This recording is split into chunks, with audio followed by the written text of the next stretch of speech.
সবুজ মাঠে অনেক ভেড়া শান্তভাবে ঘাস খাচ্ছিল। ঝোপের আড়াল থেকে এক ক্ষুধার্ত নেকড়ে তাদের দেখছিল।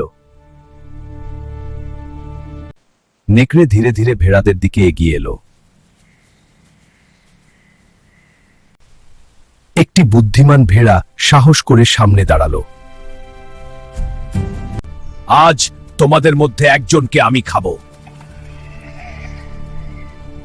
ভেড়াটি বুদ্ধি করে একটি পরিকল্পনা করল। আগে নদীর ধারে চলুন। নেকড়ে কৌতূহলী হয়ে ভেড়ার সঙ্গে গেল। নদীর পানি খুব দ্রুত বয়ে যাচ্ছিল।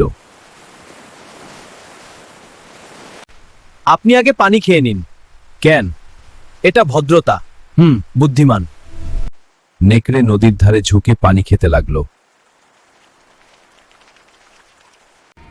এই সুযোগে ভেড়াটি দ্রুত দৌড়ে পালালো।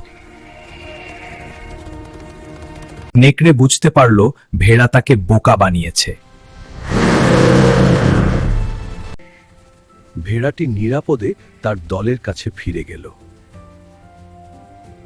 বুদ্ধি থাকলে বিপদ থেকেও রক্ষা পাওয়া যায়। ভিডিওটি ভালো লাগলে লাইক এবং কমেন্ট করুন এবং সেই সাথে নতুন নতুন ভিডিও পেতে চ্যানেলটি সাবস্ক্রাইব করুন।